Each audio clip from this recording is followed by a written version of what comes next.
Ketan high school class 8। मैं आपको पहली क्लास में मैंने आपको सेकंड लेसन पढ़ाया था।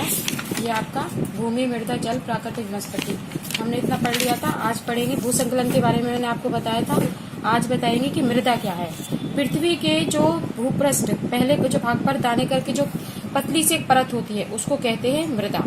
यानी कि पृथ्वी के पृष्ठ पर जो दानेदार कणों के आवरण की जो पतली सी परत होती है उसको कहते हैं मृदा। मृदा यानी कि मिट्टी। मृदा का निर्माण किससे होता है? चट्टानों और खनिजों के और जो भूमि पर जो जैव पदार्थ पाए जाते हैं उनसे होता है मृदा का निर्माण। तो इसमें क्वेश्चन है कि मृदा किस तरह से बनाई जाती है। ये देखिए, ये पिक्चर्स दी हुई है।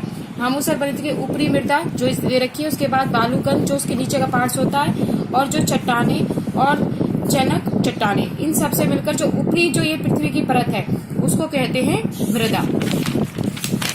उसके बाद आता है कि मृदा के निर्माण के कारक कौन से होते हैं। मृदा के निर्माण के जो कारक होते हैं वो होते हैं सतलाकृति जैव पदार्थों की, और जो संगठन को लगा जो समय होता है उसको कहते हैं मृदा निर्माण के कारक। अब करेंगे कि भाई जो हमारी मिट्टी है उसका संरक्षण यानी कि मृदा का संरक्षण किस तरह से किया जा सकता है। क्या होता है कि मृदा के जो सहायक कारक होते हैं जैसे वनोन्मूलन, अतिचारण, रासायनिक उर्वरक, कीटनाशक का अधिक मात्रा में, जैसे हम फसलों को बचाने के लिए कीटनाशक का प्रयोग करते हैं, ज्यादा मात्रा में वर्षा या भू संकलन और बाढ़ से क्या होती है, हमारी जो मृदा होती है उसकी विधिया के द्वारा हम किस प्रकार उसको बचाव कर सकते हैं। जैसे कि यहाँ पर कुछ पार्ट्स दिए गए हैं आपको। मल्ब बनाना यानी कि जो पौधों के बीच बीच में अनवरत जो पदार्थ प्रवाह से जो ढक जाता है भाग को उसको कहते हैं मल्ब बनाना। अब जैसे इसके पार्ट्स दे रखे, जैसे वेदिका फॉर्म, ये देखिए वेदिका फॉर्म का ये पिक्चर्स है जो कि पहाड़ी ढलान वाले इलाकों में होती है। इस तरह से ढलान दी गई है। यहाँ पर ये जो ढलान वाले इस पर इस तरह की फसल पैदा की जाती है कि जिसमें पानी को रोका ना जा सके। इसमें इस तरह की फसल ये पहाड़ी ढाल वाले इलाकों में होती है। ऊपर से ये वाली पिक्चर्स देखिए, समूह चरख्य जुताई, इसमें क्या किया जाता है कि ये भी पहाड़ी वाले इलाकों में होती है, जो कि घास, मृदा और पत्थरों से इसका उपयोग, पत्थरों का इस पे उपयोग किया जाता है। इस प्रकार से ये होती है। इस पर ये वेदिका फॉर्म। अब ये देखिए रक्षक मेखला क्या होता है, जहां पर जो तूफान वाले इलाके होते हैं वहां पर ये जो खेती की जाती है, इस तरह से वृक्षों को खड़ा किया जाता है ताकि वृक्षों को एक सिताई में इस तरह से, ताकि वो पवन की यानी कि हवा की जो तेज गति होती है उसको रोक सके। इसको कहते हैं रक्षक मेखलाएं। ठीक है, तो इस तरह से मृदा के ये सभी उपाय है कि किस तरह से मिट्टी को बचा सकते हैं। मल बचाना, वेदिका फॉर्म, सब्जी जुताई और रक्षक मेखलाएं। अब पढ़ेंगे। और जैसे चट्टान बाद के जो जल प्रवाह को कम करता है उसको कहते हैं चट्टान बाद, और जो बीज की जो फसल को उगाते हैं उसको कहते हैं बीज की फसल उगाना। ये सारे पार्ट्स होते हैं मृदा के संरक्षण।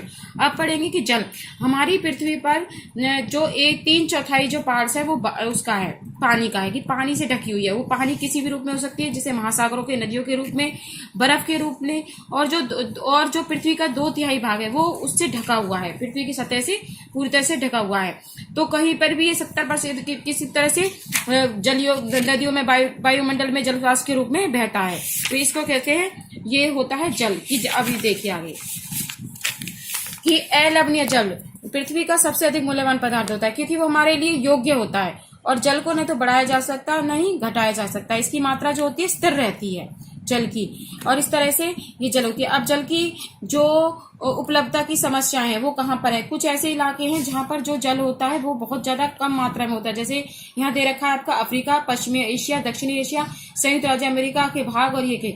इसका कारण ये होता है कि ये सारे गर्मी वाले इलाके होते हैं जो कि जहां पर सूखा ज्यादा पड़ता है, और मौसमी विभाग के कारण वार्षिक वर्षा जो होती है उसकी मात्रा कम होती है, जिसके कारण वहां पर जल की मात्रा बहुत ज्यादा कम होती है।